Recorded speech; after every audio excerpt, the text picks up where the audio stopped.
Well, hello there. Welcome back to the channel. I finally got a mic. So, in one of my videos, I think I was told that I move my hand a lot. So, I got a mic. So now you only get to see me move one of my hand. I'm just kidding. Let's get into the video. So now, if you watched my CICD foundational video, you know that I was really adamant about one thing, and that is I want everything in this environment to be versioned from the ground up, especially my configurations. Now, originally, I had planned to make this next video about the container platform I'm planning to use. I'm still debating between Podman or Docker for the infrastructure side of things, but that's for another video. But after thinking about it for a while, I realized that the repo should be the next thing I set up in this environment. So in this video, I'm going to bring the repo for this environment online, because if the repo isn't structured properly and my configs are starting to be all over the place, everything else becomes messy. And I definitely don't want that to be the case for this environment. To really understand what a repo is, which is short for repository, what system it's made up of, and how it fits into the overall build that we're working on right now, I need to break this video up into a few key parts. One, we need to understand what a distributed version system control is. More specifically, we need to understand what Get is and how we're going to use it. Number two, we need to understand what GitLab is and the role it's going to play in this environment as our central repository. And then lastly, once we understand both of those things, we'll connect everything together and then validate how this setup fits into our environment. So those are the three main parts this video is going to be divided into. As always, chapters are listed below, so feel free to jump around if you need to. With that being said, let's go ahead. Let's get started.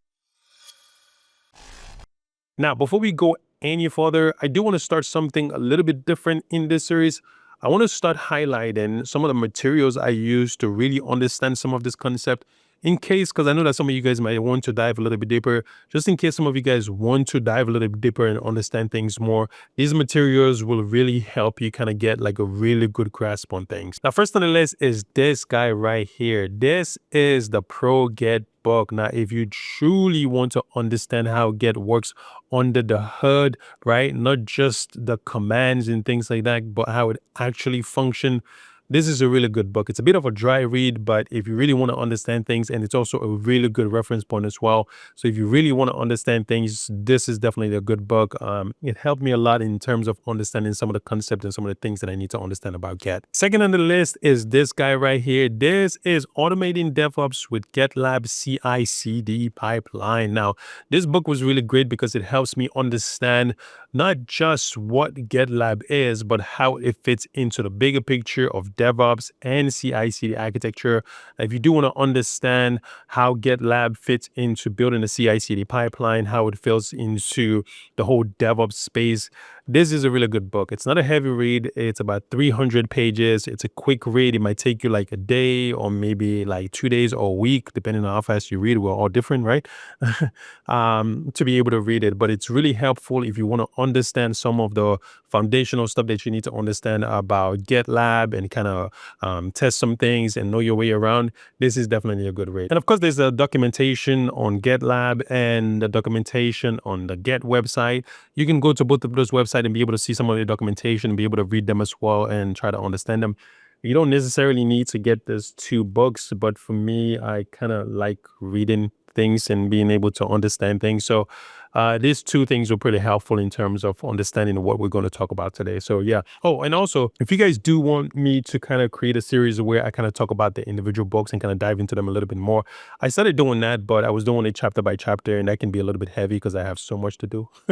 But if you guys do want me to kind of review some of the books that I'm reading, can kind of do like maybe like a quick 10-minute review of each book, I can do that as I read this book. So it might be helpful to some of you guys that really want to dive into this books as well, to kind of know if it's something that you should pick up or something that you should not. Just leave a comment below, and the more interest that I get on that, I would definitely start doing that. But these are the two materials that I mostly use, used to be able to understand the concept that we're going to talk about today. Speaking of learning materials, now, one of the other resources that helped me understand Get is today's sponsor, Scrimber. Scrimber is this interactive learning platform where you don't just watch code, you can actually code along inside the lesson, which is kind of the first time I'm seeing something like this. And trust me, I've taken a lot of online classes when it comes to IT. But you don't just watch the code, right? You can pause the lesson, you can edit the code, you can type the code, you can experiment inside of the lesson while you go through the lesson, which is pretty cool. I've never seen it before, so it was pretty nice to see that. They have a course called Learn, Get, and GitHub. I went through the whole thing. It was very well put together, and it was really helpful in understanding how Git works. I've also started their backend development course, which is really well put together. I know I do still have a long way to go on this one, but so far I'm liking it. And they also offer a few free courses. So if you just want to go in there and take a look at what they have and kind of like understand their platform and how things work, you can definitely head over there and then check them out. If you want to try Scrimber and save 20% off the pro membership, make sure you use the link in the description and in the pinned comment box below. Let's get to the video. All right, so now let's get right into it. Now, the first thing that I feel like we need to understand is what is a distributed version control system, or DVCS. A distributed version control system, or DVCS, is a system where every developer has a full copy of the project on their local machine, including the entire history, not just the files. Think of it this way, right? So let's think Google Docs for a second, right? So let's say that you're in an office and you and your friend or you and your colleagues, which we all pretend they are friends, you and your friends are working in a Google Docs, right? So instead of everyone working on one shared Google Docs, everyone has their own complete copy of the entire book with all past edits. Now, what you can do with that is that you can make changes locally without asking for permission. And then when you're ready, you sync those changes back with everyone else. And that is what makes it distributed. Now, this is where Get comes into play. Get is the most widely used distributed version control system. It allows you to be able to do things like track every changes, right? Create branches to experiment safely on. We'll talk about what branches are in a few. It allows you to be able to walk offline, make your changes, and once you're ready, you can merge those changes back to the rest of the team. So in simple terms, DVCS, distributed version control system, is the concept, and Get is the tool that implement that concept. And in our environment, Get gives us traceability, control, and the confidence as we start building automation on top of it. So now that we have like a really good understanding of what distributed version control systems are, also we have a good understanding now of what Get is, let's talk about a few fundamental concepts that I feel like we need to understand before we start playing around with Get. First, Get works on a snapshot model, and it'll make sense once we take a look at it. It basically stores your project as a series of full snapshots in time, not just a list of file differences. Second, there are three main areas in Get. First, you have the working directory, and then you have the staging area, and then you have the repository. So the working directory is where you edit files. The staging area selects what goes into the next commit, and then the repository store the committed history. Third, you have commit. So a commit kind of create a project timeline, so to speak.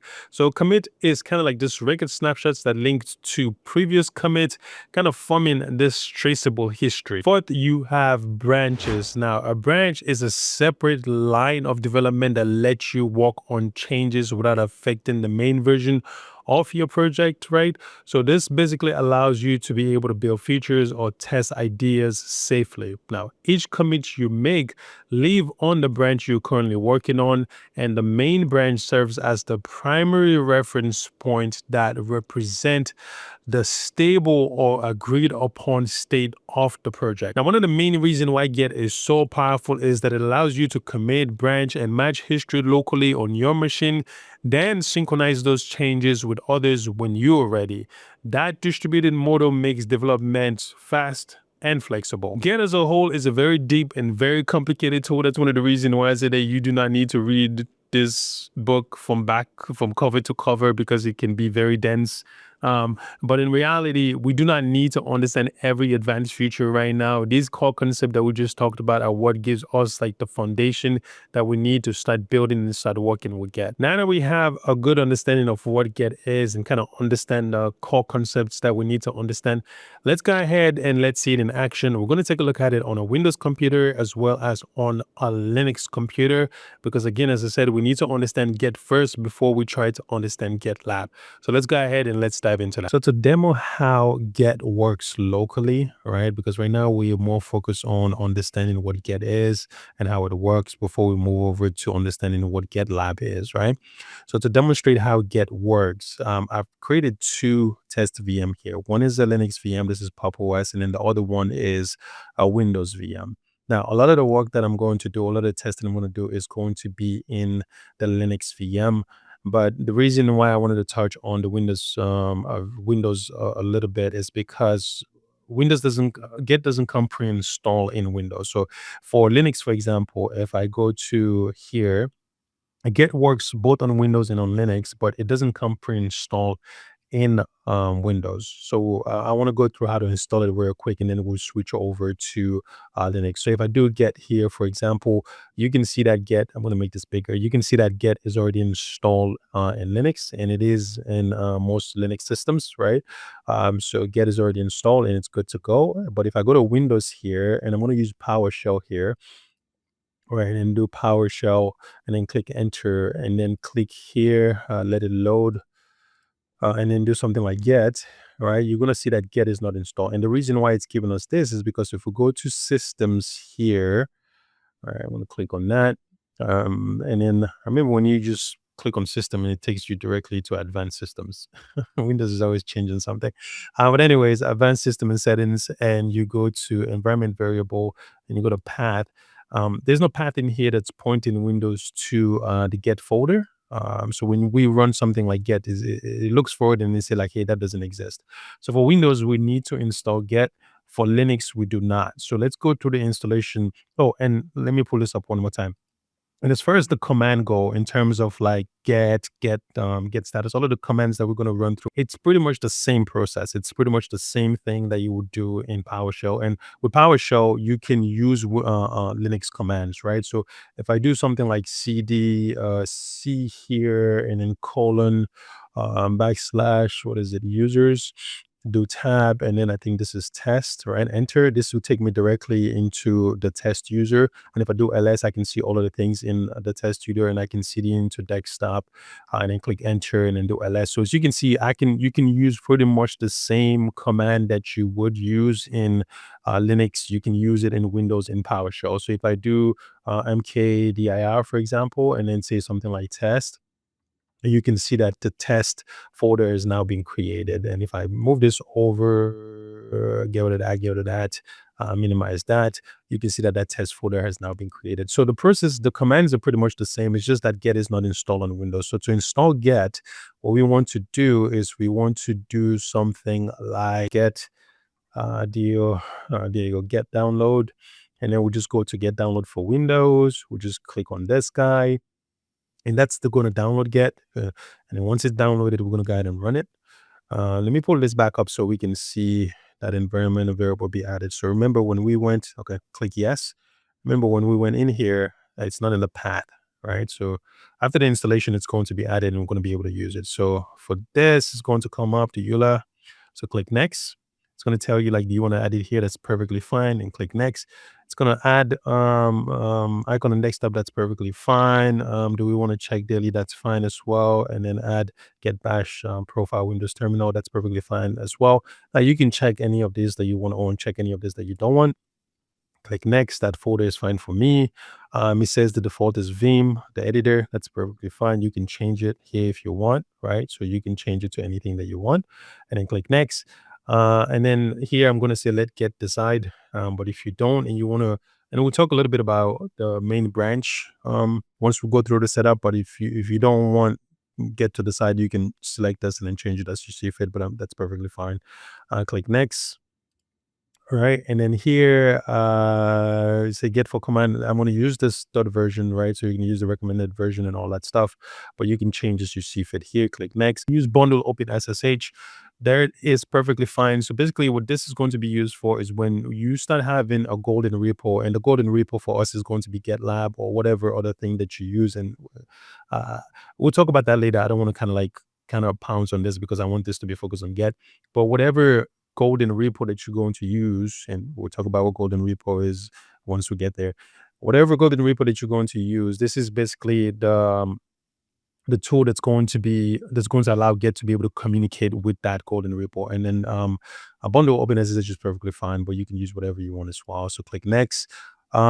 Use the native Windows secure channel library. That's perfectly fine as well. And for this one, I'm going to pretty much just choose the default. This has to do with the way like the new lines are saved in text file. And since we're in Windows, I'm just going to select the default here. I'm going to click next. And then for this guy, I'm going to set the default here as well, and then click next. And then this has to do with the way that things are pulled. Again, this has to do with, and we'll talk about what pull is in our deep dive into GitLab. And pull has to do with you kind of pulling things down from your Get repo or your golden repo. And the default is fine here, but you can choose. And I don't want to dive into this too much because again, we're going to dive into these things in our GitLab video, in our GitLab section of this video. But you can choose the first one and click next there. And then get credential, you definitely want this because again, this has to do with your repo, right? Your golden repo. When you communicating with your golden repo, you're going to have to use SSH to be able to do that. And if you want like your credentials and things like that to be able to be saved locally, not your SSH key and all that stuff, but like your credentials, if you're using credential, you want it to be saved locally, you want to Get to be able to save that, then you want to select this, right? So click on that and then click next. And then enable file system caching, that's fine as well. And then go ahead and click install. Yeah, and then it's going to go ahead and install Get. You have to install everything on Windows. Anyway, it's going to go ahead and install it, and it's going to add that environment variable here. And once it's added, we're going to be able to use something like Get or say something like Get, and then we'll be able to see that Get is installed, and we're able to use Get. Now, again, not to sound like a broken record, the command, the process, the same thing that we're going to do in Linux, you can pretty much do it in Windows. Same steps, same everything.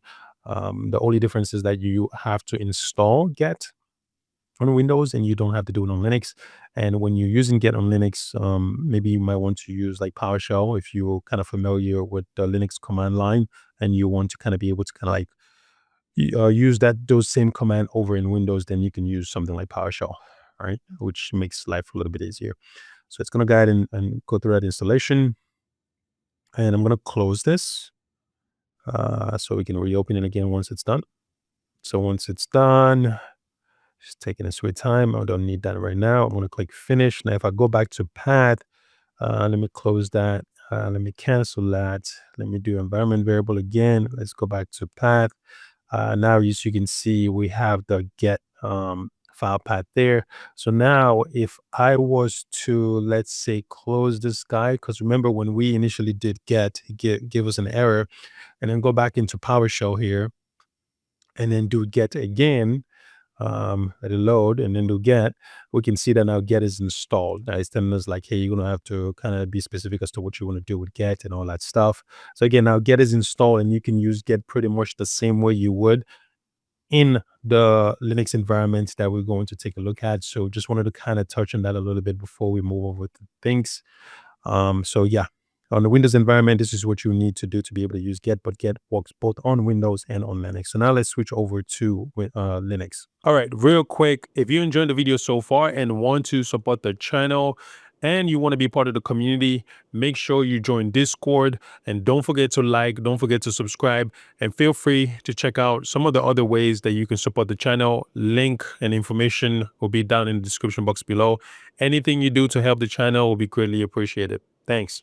Let's get back to the video. So now that we're in Linux, now the first thing that we're going to need to do, right? Get is already installed here, right? So the first thing that we're going to need to be able to do is that we're going to need to be able to create a folder, and that folder is where all of our all of our files and things like that are going to leave, right? And get is going to start tracking things in that folder. So that folder is going to automatically become our working directory. Because remember, when we talk about things earlier, we say you have the working directory, you have the staging area, and then you have the commits, right? So that folder that we create is going to be our working directory. To do that, what I'm going to do is I'm going to cd into desktop here. I want to cd into desktop so we can create that on the desktop. So I'm going to do mkdir, and I'm going to do test. Let's call it test dir. Maybe, yeah. Okay, let's call it test dir. Make it something simple. So now we have test dir as a directory. Now we want this folder to be our working directory for get. Now if we cd into this guy, so cd test, enter, and then do ls, we're going to see that you can't see anything. But what we want to do is we want to see all of the hidden components in this folder. So to do that, we're going to do ls-la, right? We see all of the hidden components in this folder, right? And for get to start tracking this folder, we need to initialize get in this folder, and get is going to have the dot get hidden components that is going to be able to start tracking things in this folder. And then now, once things are starting to be tracked in this folder, we can start staging things and committing things from this folder. To do that, the command that we want to run is we want to run the get init command, which is going to initialize this folder and allow us to be able to use it as a get repository. So we're going to do get init here. And then once we click enter, it's telling us like, hey, your folder has been initialized. Get is now able to track that. And then your main branch is called master. And we'll take a look at that in a couple of minutes. We're going to talk about our branches and all that stuff. So we call our mid branch master. So now if I do clear this here and then do ls-la again, what we're going to notice now is that we have the .get components here now. And what this is doing now is that we're able to run get command inside of this folder now to be able to track all of the things that we do. And if I do something now like get status, status, right? We can see that get is saying that like, hey, you're on this branch, which is the master branch, which is the initial branch that was created. There's no commits yet. There's nothing to commit. You pretty much have like a fresh install. You haven't created anything at all, right? So if we were to do something like, and by the way, when we do get status, it just basically shows us the status, the current status of get. Like it would tell us like, hey, a file has been created, but it's not in the staging area, or a file has been created that is in the staging area, but it's not committed yet, right? So then every time you run get status, it gives you all of the information that you need to know about what is currently going on in your directory. That is very important to know. The other thing that you have to keep in mind as well is that any file that we now create in here is going to be in the working directory. So remember, we talked about working, staging, and commit, right? So any file that you create right now is going to be in the working directory. Get doesn't automatically start tracking that file or adding that file to be committed. It's just in there, and it will tell you when you run get status, right? So for example, let's do something. Let's create our first file, right? So we're going to do nano and then we're going to call this, let's call this read, let's call this readme.md, md, okay. And then we click enter, right? And then we're going to say something like, this is our first test, right? And then we're going to do control X here, Y, enter. So we do ls. Now we have the readme.md, right? So now this file is now in our working directory. So if we were to go back and say something like get status, we can see that get is going to start telling us a little bit more information to say like, hey, you're still in this branch. There is no commit yet. This is an untracked file, right? It marks it as red. It's telling you like, hey, you have a file, but that file is not being tracked. That file hasn't been committed yet. And it tells you that nothing has been added to the commit yet, but there's an untracked file that's present. So get is basically telling you like, you have a file in here, but you haven't really done anything with it yet. It's still in kind of like in a working directory, right? So what we want to do now is that for us to be able to move a file from the working directory to the staging directory, we have to add that or move that file over. Because remember, when you run a commit, right, and we'll talk about what a commit is, if the file is not in a staging directory, that file do not get committed, right? So again, I'm going to run this one more time so we see what things are right now. So we have this guy right here, which is on track. So if we want to add this to the staging area, what we're going to do is we're going to do something like get add, and then we're going to specify the file. So in this case, we want to add the readme file. So we're going to do readme.md, and we're going to click enter. So now if we do something again like get status, what we're going to see is get now saying that like, hey, changes to be committed. And it tells us that, oh, this file is now being added to the staging area. And now you can commit this file. Again, this kind of touch on the process that we talked about again, where in get you have the working directory, which is where the file was. And we use the get add command to add it to the staging directory. And then for us to be able to commit this file, right, what we're going to do is we're going to run this command, which is get commit. We're going to do get commit dash m. Dash m means that we add a message to the file that we're committing. So we're going to do dash m, and then we're going to say this is our first test. And then we're going to say enter. And then what it's going to happen is that it's going to tell us that like, hey, I don't know who you are. I don't know what name should I call you when I'm committing this file. Who am I saying that is the person that's committing this file? So to do that, get is telling you like, hey, I'm going to need your email and I'm going to need your name. So you can literally just copy this. If you don't want to type the whole thing, you can literally just copy it and then paste it in. And then you can just change the email here. So for example, we can do something like, let me just go all the way up here and then just get rid of that. You can do something like test at chromatech.com, right? And then just click enter. So now get knows your email. And then for this, we can just get rid of that. I guess I could have just backspace. And then we're going to say KOROMA and then tech, right? And then we'll just make this capital here. And then we're going to say, we're going to change this email to name. So we're going to be NAME, right? So now once we try to commit again, so if we go back and try to commit again, when we commit, get is going to kind of label that and be like, hey, Chromatech was the one that pushed this commit. And this is the person's email and this is the person's name. So now if we do commit, you can see that get is saying that like, hey, one file has been committed to master, which again is the name of the main branch right now. Again, we'll touch on branch in a minute, but this is the name of the default branch that's created, which is master. Is telling like that has been committed to master. It was one file, and it's telling us that it's created, and this is the file, and this is kind of like the permissions. So now if we do something like get status again, we can see that get is now saying that like, oh yeah, you've pretty much committed everything. There's nothing to commit. Everything is working. Now, uh, this is very important because this is the process that you have to go through to be able to push a file or commit a file, right? To kind of commit a change that you've made. So get can create a snapshot of that change, because we talked about get being like this, the snapshot model where you create a snapshot every time you you push a commit, right?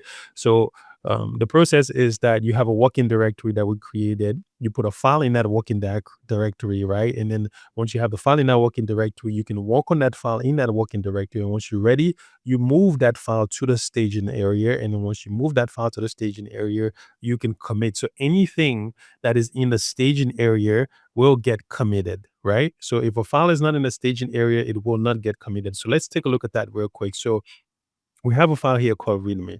Let's create another file. Let me move this. Let's call that file test. Let's say test1 .txt, right? And let's do that. And let's say this is another test file. That's fine. I don't have to put too much there. Control X, Y, and then yes. And then if we do ls, now we have two files, right? We have readme.md and then we have test1.txt, right? We're going to cat test1 to see what's in it. So we can see that that's what's in it.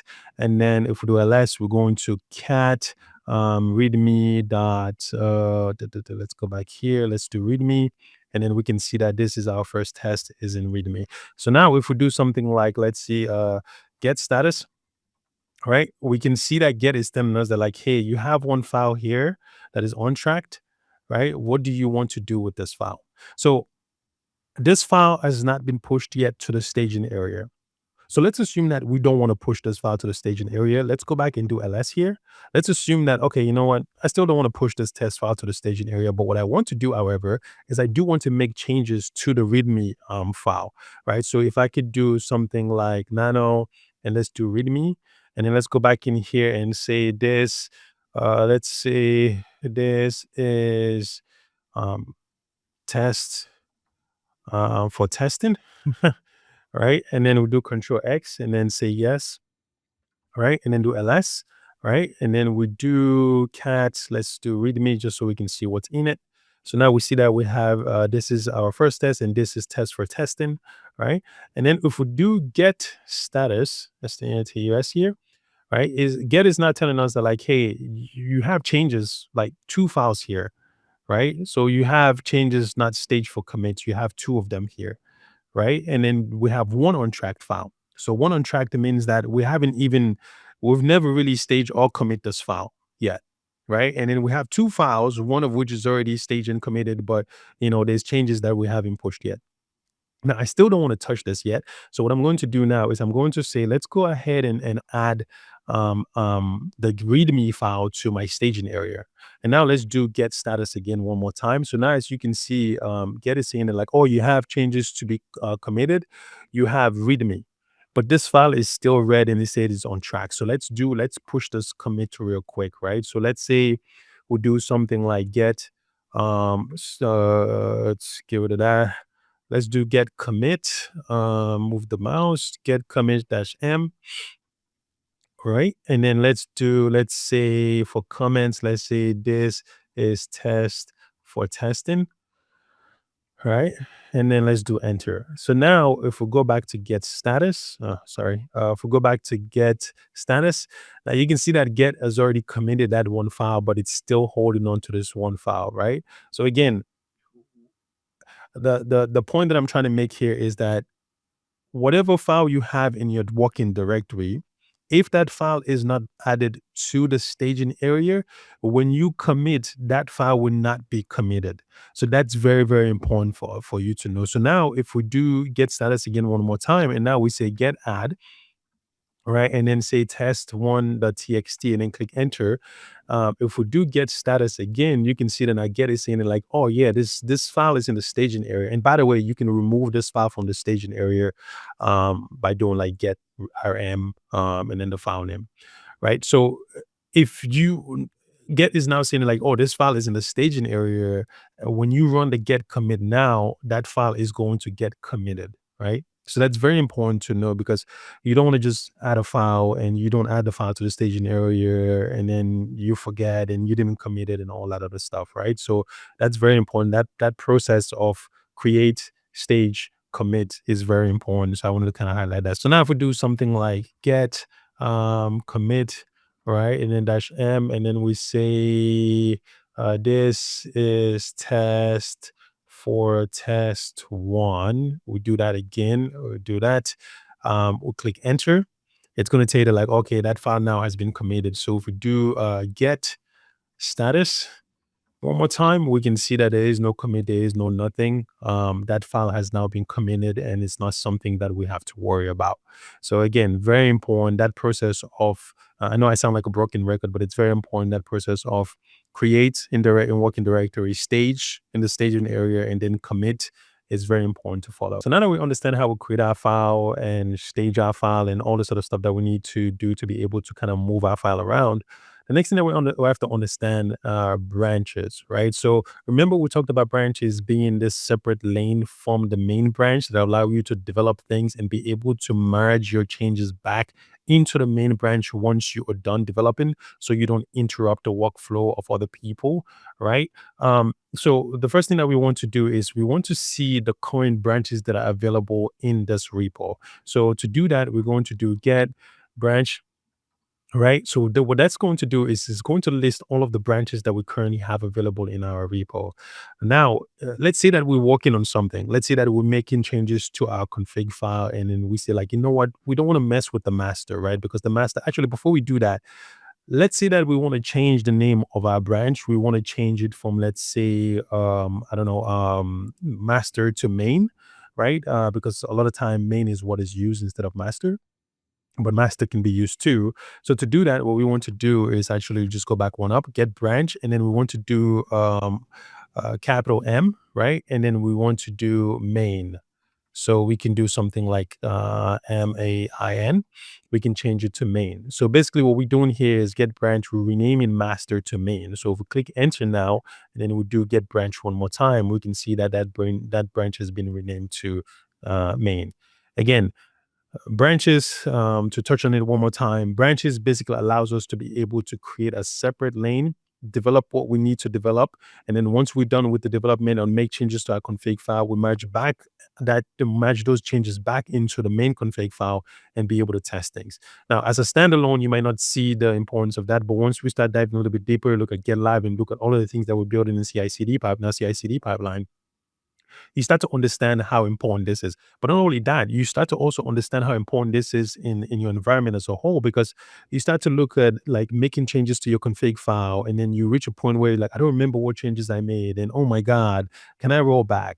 This is very important because you can branch out, make changes, merge the changes, and that commit can be there, and then you can be able to say like, oh yeah, okay, well I have a version, let me see what how many commits are there and all that stuff. But I'm getting ahead of myself here, but you can understand the importance of this, right? So right now, if we do get branch, we see the branches that are available, right? So what we can do is we can create a new branch to branch off our main branch to be able to do development as we see fit. To create a new branch, what we want to do is we want to do get chzk checkout, and then we're going to do -b for new branch, and we're going to call the new branch demo. So we're going to click enter here, and then what it's telling us now is that like, hey, the new branch has been created and it's called demo.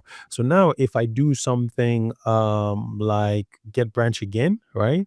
You can see that now we have two branches available. We have the main branch and then we have the demo branch. And you can see that there's asterisk next to this and it's green. That means that we are currently in this branch.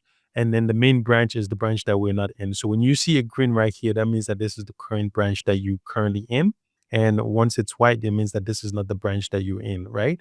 So what we're going to do is we want to see what's already available in this branch, because if we click ls, we can see that this branch is pretty much have the same components as the other branch.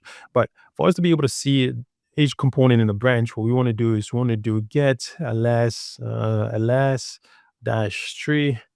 And then we want to do, let's do main first, right? So if we do main, it tells it that like, hey, these are the two files that you have in the main branch. These are the hash value for those files, right? But if we do the same thing for, let's say, demo, what is it, demo? That's what we'll call it, right? You can see that that file is also available in the demo branch. So now you have this file is available in this branch, and this file is available on this branch. Now, I don't know about you guys. I know, but the first thing I ask is like, oh, why? Why is there like this file is available on both branch when I was kind of going through things and trying to understand things? That's the first thing I ask. And the reason for that is that when you create a new branch, it points to the same commit as the branch you created it from. And it can see all of the files because it points to the commit that already contain a full snapshot of the project at that moment. So what that means is that when we created a new branch from our, I'm going to get rid of this real quick and I'm going to do branch here. When we created a new branch from our main branch, it basically just look at the point of commit from that branch. It's like, oh, okay, this is where I start. This is what I'm going to create. And then it basically just kind of create a similar, again, it's not copying it. It's just looking at the commits. That's very important to understand, but it kind of have everything, so to speak, that that main branch have, because it's pointing to that particular commit that that main branch currently have. So that's why when we run something like this, so if we do demo and then we do main, main, you can see that the hash value is the same and the branch is pretty much the same. Now, let's go back and do this one more time. Get branch. Now we're currently in this branch. Let's say we want to switch to a different branch. To do that, we're going to use the same command. So get cicd checkout, and then we're going to say we want to switch to the main branch, right? And then click enter. Now it tells us that like, oh, you've switched over to the main branch. And if we do get branch, you can see that now that has changed to green and that is now white. And if we do the same thing and switch back, right? Demo, we click enter and we do get branch again, we can see that it is switched back. So this is how you will switch back and forth to different branches to be able to kind of understand what branch you're working on, one, to be able to see what branch you're currently in and working on, and be able to switch to the other branch if you need to. Now, what we want to do is that we're going to create a new file in the demo branch. And then once we make changes to that file, make changes to things, we're going to try to see if we can merge that file into the main branch, and then we can delete the demo branch if we're not working on the demo branch anymore, right? Because that's kind of like the whole purpose of it. You will branch out, make your changes. So let's say you have, or you're working with a couple of people, and I'm kind of giving an example here in reference to kind of working with different people. But for most people, if you're in a home lab, you're working by yourself. But let's say you're working with a couple of people, you create a you have your main project or your main branch, and then someone tells you like, hey, you go through a stand-up. Stand-ups.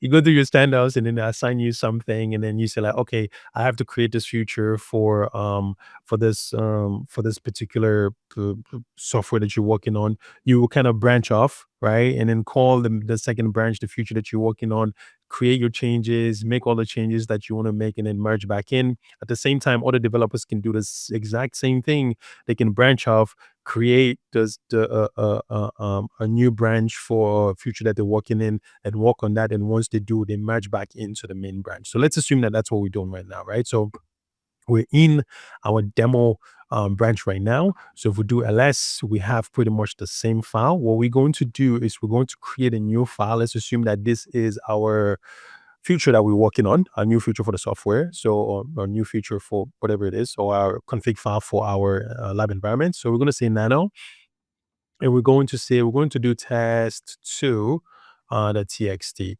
right? And then click enter. And we're going to say, this is test2 for testing the demo branch.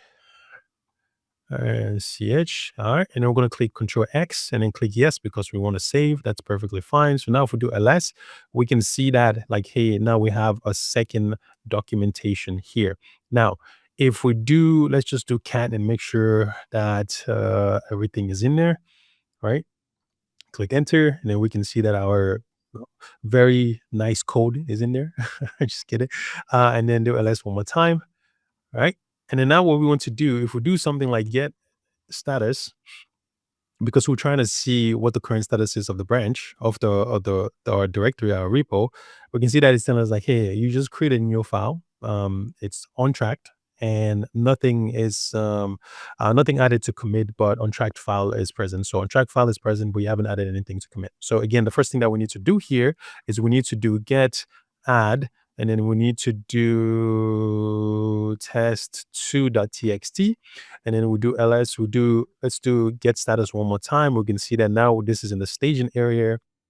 So if we do get commit and -m, and then we do, this is a test for our demo branch, right? And then do that again, click enter. So now we've committed that. So if we do get status one more time, we can see that now that has been committed.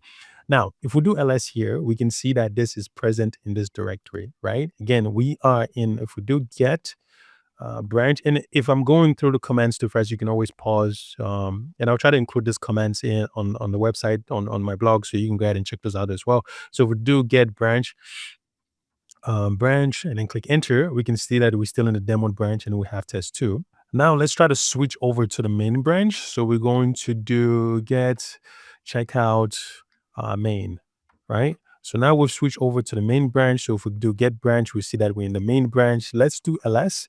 As you can see, that file is not present in this directory right now. And to kind of prove that, we're going to do get ls tree, and then we're going to do main, right? And then we're going to do get tree demo, right? And then now you can see that there's only 2 files in this directory, and then there are 3 files in this directory. So what we're going to do now is that now we have a file that we've added to our new branch. So let's go back to get anch here. we can see that we have a file that we've added to our main branch, our demo branch that is not available in our main branch, right? What we want to do now is we want to merge all of the changes. Let me go back. Let me go back here. Let's do for main, and let's do for main here. Main, right? We want to merge this change in our demo branch, more specifically this guy. We want to merge that in here. We're done with our coding, we're done with our work, we're done making changes, and we want to merge it in our main branch. Now, the first thing that we need to do is that we need to make sure that we're in the branch that we're merging into, right? So if we go back to get branch, oh man, fat finger everything. BINC. We want to make sure we're in the main branch because remember, we're merging from demo over to the main branch. So whatever branch you merge it into, you want to make sure you're in that branch so you can merge the branch that you're not in to that branch. For us to be able to merge the command that we want to run, I'm going to do get status one more time just to make sure nothing is hanging. So that's perfect. So now the command that we want to run is get merge, and then we want to merge the demo branch into the branch that we're currently in. If I click enter, it's going to tell us like, oh yeah, one of those has been created. Now your file has been merged. So I'm going to do ls here. So now you can see, just to make sure, if we do get and ch here, we can see that we're in the main branch still. Now, if we do ls, we can see that now that file now exists in the main branch. And if we do cat test2 here, we can see that that is our file that we created in our demo branch, and it's perfectly merged over. All right. And if we run our tree command here, I'm going to go back here because I'm trying to be lazy. If we run a tree command here, main, and then run a tree command here, demo, right? And to do that, I'm just pressing the up arrow, by the way. So demo, click enter. We can see that that file now exists. Same hash now exists in our main branch as it is in our demo branch. Now, that's the whole process of it, right? You will branch off, work on things that you need to work on, and then merge back in to be able to have like a one central um, development area, and then you have your area that you branch off to be able to do your development and then branch back in. That's why Git is so powerful, because it allows that continuous editing, and it can allow several people to be able to work on on one specific development process without kind of stepping on each other's toes. Now, speaking of stepping on each other's toes, all right, well, one of the things that you kind of read or hear a lot when you are starting to understand what Get is and how it works is that you're going to hear about merge conflict. So let's assume I'm going to do demo again, and I'm going to do let me clear demo here, and let's do main here, right? Let's assume that you work on test one in your branch that you created to be able to work on the things that you want to work on. But let's assume that somebody else kind of work on test one to be able to do the things that they need to do. Now, if both of you guys try to merge that same file, Get is going to be like, hold on there, right? I see you trying to merge something that already exists. What do you want me to do? Do you want me to keep both changes, or do you want to clean things up a little bit and be able to kind of merge the thing that you want to merge? So let's kind of simulate that real quick to be able to see how that go. So we're going to do this one more time, right? We have file in here, and then we're going to do main here, and then we have file in here as well. We are currently in let's do get branch here. We are currently in the main branch. I'm going to switch over to the demo branch, right? So because that's our branch that we're working on, so I'm going to do get ZK checkout. We're going to switch over to our demo branch, right? And then if we do get branch, we can see that we're now in our demo branch. Now let's do ls. Let's assume that we want to work on test two. Actually, let's do test one, like I said. So let's do test one. Let's assume that we want to work on test one, right? So we're going to do nano test one, right? Test one .txt, and then we're going to add a file edit in this file, and you say this is engine that was made from the demo branch, right? And then do control X, Y, yes, right? And then if we do cat test, let's just see, make sure our changes apply. Test one, the txt here. So we say this is this is a change that was made from the demo branch. So let's commit this change. So let's do get add test one. Actually, I want to show you guys something. So let's do get status. We can see that it's telling us that, like, hey, there's a change. It's in a working directory. You need to commit it. So let's commit that. So we're gonna do get add test one, enter. And then that should now be in the staging area, correct? Let's go ahead and commit that change. So we're gonna do get commit. We're gonna do -m, and then we're going to add a message here and say this is the change from the demo branch. All right, we're going to click enter. Okay, now if we do get status one more time, we can see that that is perfectly fine. So now if we do get branch, we're in the demo branch. Let's switch over to the main branch and make the same different changes to that file, because right now what we did is that if we do cat test one, the txt, this is the change that we made from this branch, but let's go ahead and switch over. So we're going to say get uh ck checkout, because we use the checkout command to switch, and then we're going to do main, enter. If we do ls and we do cat test one, right, we can see that that change is not reflected on the main branch, but we want to make another change in this branch as well. So we want to make another change to this file in this branch as well, because we're trying to simulate merge conflict, right? So I'm going to say nano, and let's do test one, tab, and then click enter. Now we're going to say this is the change that was made from the main branch.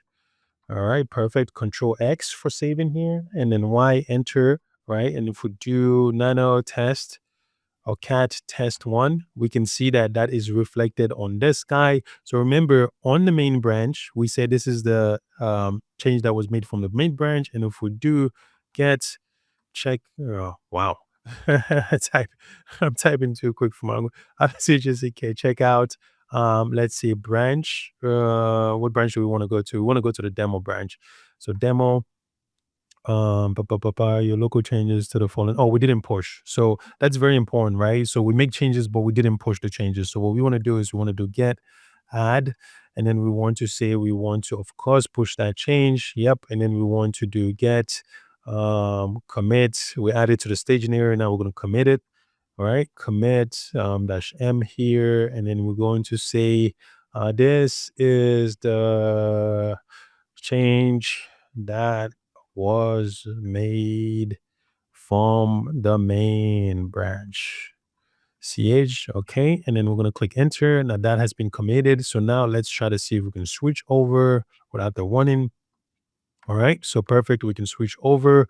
Now, if we do cat, now that we're over in the demo branch, we do cat test one, the txt, we can see that the word in here is this is the branch that was made from the demo from the demo branch.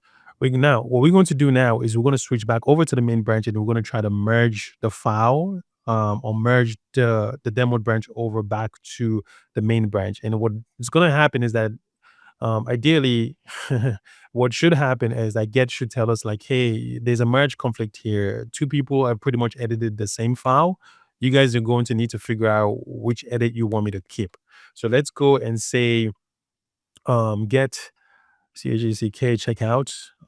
Let's say main. Go back to the main branch here, right? Perfect. And then we'll do ls. Perfect. So now we're going to say get merge. We want to merge the demo branch. All right. And then I'm going to click enter. So as you can see, what get is telling me now is like, hey, you have a merge conflict. There's a file in the main uh, that is kind of similar to the file in demo that you're trying to merge over to main. right? So this is what you will hear a lot of people say. They're like, oh, you have a merge conflict, and that's one thing that you're going to run into a lot when you start working with other people.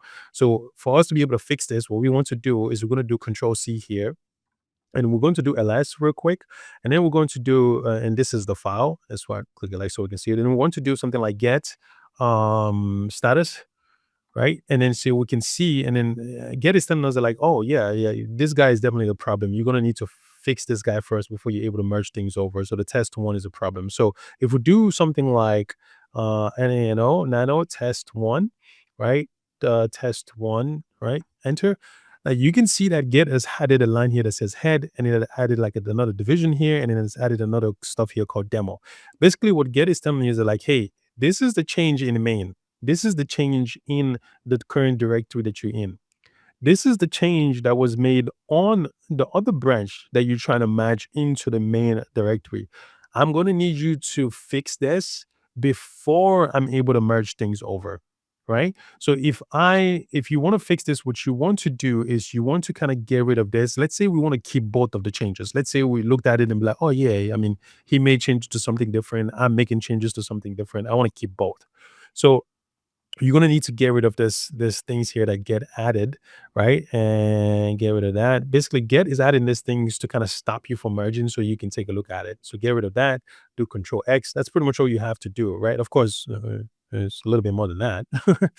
If you're actually working in a live environment, you're gonna have to kind of really figure out, like, okay, does this get implemented, or does this not get implemented, and all of that good stuff. But anyways, once you do that, once you figure that out, you're going to click yes, you're going to click enter. So if we do something like get add, we're going to add that file. So test one here, click enter, and then we're going to commit that file because we made the changes. So I'm going to be lazy and just actually can't. Let me just remove that. I wanted to be lazy, but I forgot that the command is totally different. So get CRMMIT, and then we're going to do M, and then we're going to say, we're going to do dash M, and then we're going to say that um, all is good. I was able to make the needed changes. And then add that there. So you add the comment, you git commit, that file is already in the staging area, click enter, and then you say all is good, everything is good to go. So now that file should now have been merged correctly, and then there should be no issues. If I do get merge demo one more time, it's still like everything is up to date and you're good to go. So now if I do ls, right, and I do cat and I do test one, enter, you can see that this and this have now both been added. And just to make sure, let's just make sure we're in the correct branch.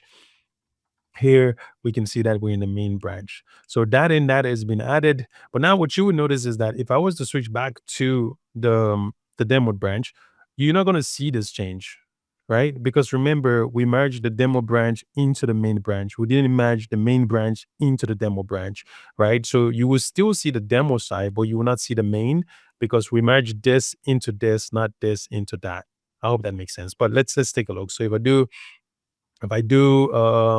get chgzk checkout demo, enter, and then I do cat test one.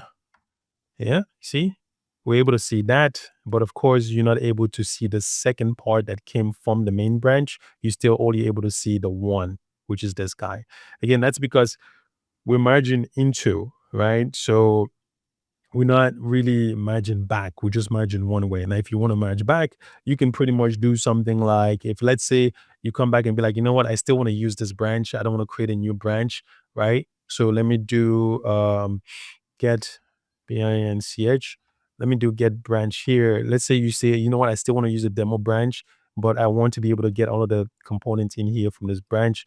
And you can kind of merge that back, so to speak, so you're able to get that. Because right now, again, as I said, if we do cat test test one here, we can see that that is not available. But if we were to do get merge, and then say we want to merge the main branch over, right? And then now if we do cat, we can see that now has now that has been merged over, and now you're able to get that information.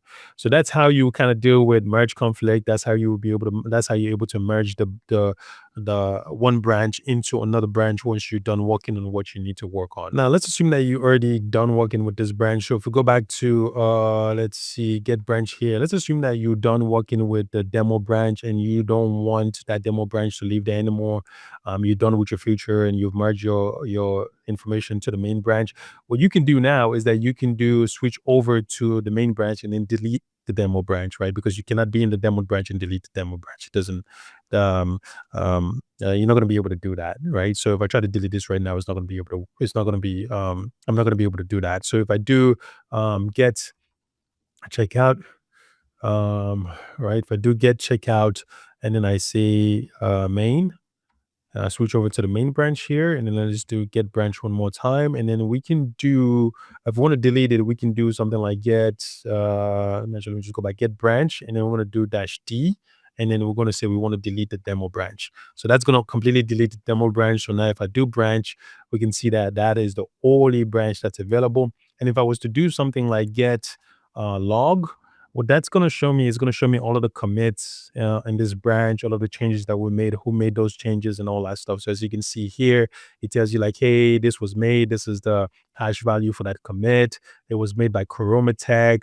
This is Chromatech email and all that stuff. You're able to track all of that and see all of the commits that have been made on this branch. So that's pretty much it, right? So Get is a very powerful tool. It's the most, like I said, it's the number one used version control tool out there right now. It's extremely powerful, extremely flexible, and there's so much more. There's so much more. Trust me. You want to get the book that I talked about earlier, the Get book. So there's so much more that you can do with Get. There's so much more to learn with Get. But for now, some of the things that we've talked about here cover majority of the things that you need or we need to get going in our environment. All right, so I think this is a really good place for us to stop this video because it's 1 hour something now, and we try to keep the videos along the 1 hour mark. We've covered the first key topic that we need to address, which is understanding what a distributed version control system is, and more specifically what Get is, because it is really important to understand Get before we can move on to GitLab. And like I mentioned earlier, there is a lot more to Get than we have covered in today's video, but what we've gone over will allow us to move on to the next stage of building our environment. And in the next video in this series, we're going to talk about GitLab, which is going to act as our central repository. Then we'll put everything together and look at the role Get and GitLab is going to play in our environment. As always, stay geeking, stay curious, and I'll catch you guys on the next one. Peace.